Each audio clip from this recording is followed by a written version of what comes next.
নমস্কার, ব্রেকিং বাংলায় আপনাদের স্বাগত। আমি জয়ন্ত মজুমদার।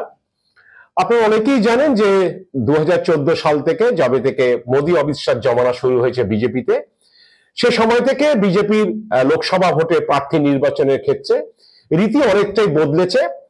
আগেকার মতো বিষয় নেই। এখন হচ্ছে বিজেপির বিভিন্ন রাজ্য থেকে রাজ্য সভাপতিরা বা রাজ্য কমিটি প্রার্থীদের নাম প্রস্তাব করে। সেখানকার যদি বিরোধী দল নেতা থাকে তিনি নাম প্রস্তাব করেন, বা কোন কেন্দ্রীয় মন্ত্রী যদি গুরুত্বপূর্ণ যে 2-3 জন থাকে তারা নাম প্রস্তাব করে। তারপরে শেষ পর্যন্ত কে প্রার্থী হবে সেই ভার্ডিকটা আগে পার্টি প্রেসিডেন্ট এসে অমিত শাহ দিতেন। এখন পার্টি প্রেসিডেন্ট জেপি নাড্ডা হলো, অমিত শাহ দেন ভার্ডিকটা, ফাইনাল ভার্ডিকটা। আর অমিত শাহ, বিজেপি সূত্রে খবর যে অমিত শাহর হয়ে এজেন্সির লোকজন কাজ করে। তারা কয়েক মাস আগে থেকেই, ভোটের কয়েক মাস আগে থেকেই বিভিন্ন কেন্দ্রে তারা গিয়ে সেই যেখানে নির্বাচিত এমপিরা রয়েছেন তাদের পারফরমেন্স, তারা দাঁড়ালে কেমন হবে, জিততে পারবেন কিনা, যদি তারা জিততে না পারে সেক্ষেত্রে অন্য প্রার্থীর ক্ষেত্রে যদি মনোনয়নে কারা ভালো প্রার্থী হবেন, সিট জিতে আসতে পারবেন কিনা, এই ধরনের রিপোর্ট অমিত শাহকে তারা দিয়ে থাকেন, যেটা বিজেপির অন্দরে যে ইন্টারনাল রিপোর্ট বা গোপন রিপোর্ট বলেই বিবেচিত হয়। এবং অমিত শাহর কাছে সেই রিপোর্টটা থাকে। অমিত শাহ ফাইনালি ভার্ডিকটা তিনি দেন, বা জেপি নাড্ডা বর্তমান সভাপতি তার সঙ্গে আলোচনা করে সেই ভার্ডিকটা দেন। যদিও যখন রাজ্যবাড়ি প্রার্থী নির্বাচন হয়, রাজ্য নেতাদের কথাও শোনা হয়, তারাও তাদের প্রস্তাব সম্পর্কে, যে নামের প্রস্তাব তারা করেন, তারা তার সম্পর্কে যুক্তি দেন। কিন্তু পাশাপাশি ফাইনাল যখন ফাইনাল নামটা প্রকাশিত হয়, সেক্ষেত্রে অমিত শাহ একটা বড় ভূমিকা থাকে, কারণ তার হয়ে এজেন্সিরা কাজ করে, এজেন্সির লোকজন কাজ করে। তারা ভোটের কয়েক মাস আগে থেকেই গোপনে তারা আসেন এবং এসে তারা বিভিন্ন কেন্দ্রে যারা এমপিরা রয়েছেন তাদের সম্পর্কে রিপোর্ট নেন, এবং যারা যদি তাদেরকে রিপ্লেস করতে হয় সেখানে অন্য প্রার্থী কারা হতে পারেন ভালো, সে সম্পর্কে তারা বিভিন্ন তথ্য তারা দিয়ে দেন অমিত শাহকে। তো এবার যে বিজেপির যে আসনগুলো নিয়ে, 42টা আসন নিয়ে যে রিপোর্ট, ইন্টারনাল রিপোর্ট কেন্দ্রীয় নেতৃত্বের কাছে পৌঁছলো, বা বলা যায় অমিত শাহের কাছে পৌঁছেছিল, তাতে কিন্তু জানা যাচ্ছে যে মেদিনীপুর এবং বালুরঘাট এই দুটো আসন বিপদসংকুল বলেই তারা জানিয়েছিলেন, এবং এই দুটি আসনে জিতে আসা কঠিন এবং জেতা কঠিন, এই ধরনেরই হচ্ছে রিপোর্ট জমা পড়েছিল। তো সেক্ষেত্রে দেখা গেছিল প্রথম দফার যে প্রার্থী নির্বাচন হয় তাতে বালুরঘাট আসনে সুকান্ত মজুমদারের নাম ঘোষিত হয়েছে, কিন্তু মেদিনীপুর আসনে নাম ঘোষণা হয়নি দিলীপ ঘোষের। তখন জানা গেছিল আরেকটি বিষয়, সেটা হচ্ছে যে শুভেন্দু অধিকারী চাননি যে দিলীপ ঘোষ মেদিনীপুরে দাঁড়াক, তিনি সেখানে ভারতী ঘোষকে দাঁড়ানোর জন্য তার নাম প্রস্তাব করেছিলেন। সেটা ফাইনালি ভারতী ঘোষও সেই টিকিট পাননি, টিকিট পেয়েছেন শুভেন্দুর ঘনিষ্ঠ বিধায়ক অগ্নিমিত্রা পাল। কিন্তু বিজেপির যে কেন্দ্রীয় নেতৃত্বের কাছে যে অ্যাসেসমেন্ট ছিল, সেটা মেদিনীপুর আসন বিজেপির পক্ষে কঠিন ছিল এবং দিলীপ ঘোষের পক্ষে জিতে আসা কঠিন ছিল, এবং দাঁড়ালে হাঁটতে পারেন এরকমই রিপোর্ট পৌঁছেছিল। সেই কারণে প্রাক্তন রাজ্য সভাপতি হিসাবে কেন্দ্রীয় নেতৃত্ব চেয়েছিল দিলীপ ঘোষকে যাতে সরিয়ে অন্য কোনো আসনে নিয়ে যাওয়া যায়, যেখানে গেলে দাঁড় করালে সেখানকার জেলাতে কোনো সমস্যা হবে না। সেই হিসাবে দিলীপ ঘোষকে দুর্গাপুর বর্ধমান আসনে টিকিট দেওয়ার প্রস্তাব হয়েছিল। কেন্দ্রীয় নেতৃত্ব মনে করেছিলেন সেখানে দিলে বেটার হবে, সেই কারণে দিলীপ ঘোষকে দুর্গাপুর বর্ধমান আসনে সরিয়ে নিয়ে যাওয়া হয়েছে। কিন্তু মেদিনীপুর দিলীপ ঘোষ দাঁড়ালে তিনি জিততে পারবেন না, বা তার পক্ষে জেতা কঠিন, বিপদসংকুল, এরকম রিপোর্ট জমা পড়তে কেন্দ্রীয় নেতৃত্ব সেটা নিয়ে ভাবনা চিন্তা করে। কারণ দিলীপও জানিয়েছিলেন যে তিনি মেদিনীপুর আসনে দাঁড়াতে চান। পাশাপাশি শুভেন্দুর চাপ ছিল যে ভারতী ঘোষকে সেখানে দাঁড় করানো। ফাইনালি ভারতী ঘোষকেও কেন্দ্রীয় নেতৃত্ব মেনে নেয়নি, কারণ ভারতী ঘোষকে দাঁড় করালে সেখানে বিজেপির পশ্চিম মেদিনীপুর জেলা থেকেই আপত্তি আসছিল ভারতী ঘোষকে সম্পর্কে। সেই কারণে ফাইনালি আসানসোলের বিধায়ককে অগ্নিমিত্রা পালকে সেখানে নিয়ে যাওয়া হয়েছে। একইভাবে রাজ্য সভাপতি সুকান্ত মজুমদারের আসন বিপদসংকুল বলে ইন্টারনাল রিপোর্টে কেন্দ্রীয় নেতৃত্বের কাছে জমা পড়েছে যে সেই আসন বিপদসংকুল বালুরঘাট। আগেরবার সুকান্ত মজুমদার অল্প ভোটে ব্যবধানে জিতেছিলেন, কারণ সেখানে তৃণমূলের প্রার্থী ছিলেন এমপি অর্পিতা ঘোষ। কিন্তু যেটা জানা গিয়েছিল যে অর্পিতার সঙ্গে সেখানকার তৃণমূলের যে জেলা সভাপতি বিপ্লব মিত্র, তার একটা সংঘাত হয়েছিল তিনি জিতে আসার পর থেকেই, এবং এটা দলের মধ্যে সেটাতে প্রভাবিত হয়, এবং তার ফলে অর্পিতা হারের পেছনে কিছুটা দলের অন্তর্দ্বন্দ্ব বা দলীয় অন্তর্দ্বন্দ্বের বিষয়টা উঠে এসেছিল।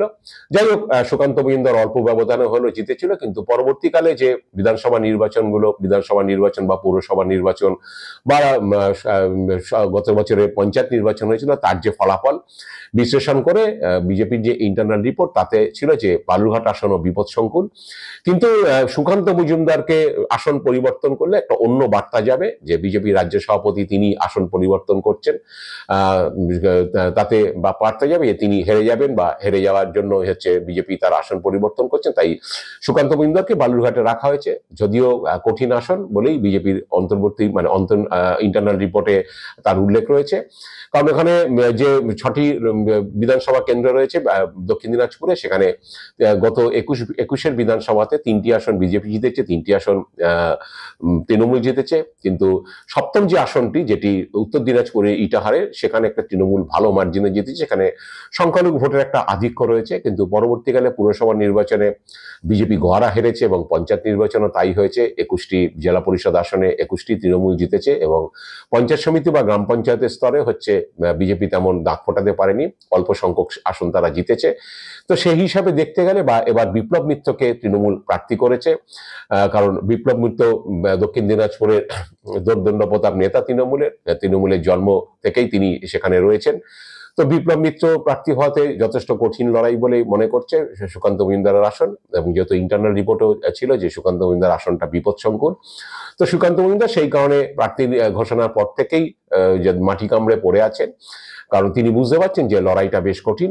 পুরসভা এলাকা বা শহরাঞ্চলে বিজেপি ভোট পেল, গ্রামীণ অঞ্চলে বিজেপির পক্ষে ভোট টানা বেশ কঠিন, এবং সুকান্ত মজুমদারকে সে কারণে হয়তো প্রধানমন্ত্রী তার কেন্দ্রে প্রচারে যাবেন সেরকম কথা রয়েছে।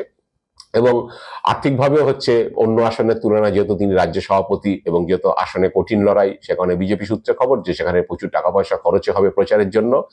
সব রকম ভাবেই তাকে রসদ যোগানো হবে যদি আসনটা জিতে আসে যায়, কারণ সেটা প্রেস্টিজ ফাইট, বিজেপির রাজ্য সভাপতির আসন। কিন্তু কঠিন আসন, সেটা বিজেপির ইন্টারনাল রিপোর্টেই প্রকাশ পেয়েছে। তো সুকান্ত বাবু একেবারে অন্য কোথাও যাচ্ছেন না, তিনি একেবারে 2 মার্চ থেকে ভোট হবে তার দ্বিতীয় দফায় 26 এপ্রিল, তিনি সেখানে পড়ে থাকতে চান এবং প্রধানমন্ত্রী বা পরবর্তীকালে স্বরাষ্ট্রমন্ত্রী বা অন্য কোনো কেন্দ্রীয় মন্ত্রীরাও সেখানে প্রচারে যেতে পারেন। তো এইরকম একটা অবস্থার মধ্যে রয়েছে। এখন দিলীপ ঘোষ আসন পরিবর্তন করে অচেনা মাঠে চলে এসেছেন, তিনি খেলা শুরুও করে দিয়েছেন। বর্ধমান দুর্গাপুরে তিনি চষে বেড়াচ্ছেন, বিভিন্ন জায়গায় যাচ্ছেন এবং তিনি বলছেন যে দিলীপ ঘোষ যেখানে যাবে সেটাই তার মাঠ। সারা রাজ্য জুড়েই দিলীপ ঘোষ নির্বাচনে দাঁড়াতে পারে, তার সেরকম কোনো ব্যাপার না, কারণ তিনিও রাজ্য সভাপতি ছিলেন, সেই হিসাবে সারা রাজ্য তাকে চেনে। দিলীপ ঘোষ বিতর্কিত মন্তব্য খুব বিখ্যাত। তো 2 দফায় রাজ্য সভাপতি, তিনি এমপি, সেই জন্য দিলীপ ঘোষকেও মানুষ চেনে, বিভিন্ন কেন্দ্রের মানুষই চেনে। দিলীপ ঘোষ দুর্গাপুরে ইতিমধ্যেই নির্বাচনী প্রচার শুরু করে দিয়েছেন, তিনি বলছেন। কিন্তু সুকান্ত মজুমদার একেবারে নির্বাচন, যদিও তিনি রাজ্য সভাপতি, তার অন্য কেন্দ্রের প্রচারের একটা দায়িত্ব রয়েছে, কিন্তু আপাতত তিনি বালুরঘাট ছেড়ে নড়ছেন না। বালুরঘাটে তিনি মনোনিবেশ করে পড়ে আছেন, কারণ মাটি কামড়ে পড়ে না থাকলে নির্বাচনে জিতে আসা যে কঠিন, সেটা সুকান্তবাবু বুঝতে পারছেন। তাই বিজেপি রাজ্য কেন্দ্রীয় নেতৃত্ব সুকান্ত মজুমদার আসন বিপদসংকুল জেনেও তাকে টিকিট দিয়েছে, কারণ তাকে টিকিটটা কেটে নিলে বা অন্য জায়গায় সরিয়ে দিলে সেটা অন্য বার্তা যাবে বলে তাকে দাঁড় করানো হয়েছে। তাই দিলীপ ঘোষ নতুন আসনে এসে জিততে পারবেন কিনা সেটা পরের ব্যাপার, সেখানে তার কোনো দায় নেই, কারণ তাকে মেদিনীপুর থেকে সরানো হয়েছে। কিন্তু সুকান্ত মজুমদারের কাছে প্রেস্টিজের লড়াই, তিনি রাজ্য সভাপতি, তার জিতে আসাটা প্রেস্টিজের ব্যাপার দলের কাছে। সুকান্তবাবু শেষ পর্যন্ত এই অবস্ট্রাকশনগুলো, যে ফলগুলো হয়েছে নির্বাচনে, গত নির্বাচনগুলোতে, সেই ফলগুলোকে সব ওলট পালট করে দিয়ে সুকান্তবাবু শেষ পর্যন্ত জিতে আসতে পারবেন কিনা। আর সুকান্তবাবু বারে বারেই বলছেন যে এটা লোকসভা নির্বাচন, এই নির্বাচনে হচ্ছে মোদিজির নামে ভোট হবে, মোদিজির উন্নয়ন নিয়ে ভোট হবে, কেন্দ্রীয় সরকারের 5 বছরের কাজকর্ম নিয়ে ভোট হবে। তো সুতরাং আগের ভোটে, বিধানসভা ভোটে, পঞ্চায়েত ভোটে বা পুরসভা ভোটে কি হয়েছে সেসব ফলাফল এখানে কার্যকর হবে না। এটা মূলত মোদিজির নামেই ভোট হবে, তিনি মোদিজির নামেই ভোট বৈতরণী পার হতে চেষ্টা করছেন। এখন দেখা যাক যে সুকান্ত মজুমদার শেষ পর্যন্ত মোদিজির নামে ভোট জিতে আসতে পারেন কিনা, বা দিলীপ ঘোষও দুর্গাপুর বর্ধমানে মাঠ পরিবর্তন করে তাকে যেখানে দেওয়া হয়েছে সেখান থেকে তিনি জিতে আসতে পারেন কিনা। তার জন্য আমাদের লোকসভা ভোট এবং তার ফলাফলের দিকে 4 জুন পর্যন্ত আমাদের অপেক্ষা করতেই হবে। আজ এ পর্যন্তই। আপনারা ভালো থাকবেন, সুস্থ থাকবেন। নমস্কার।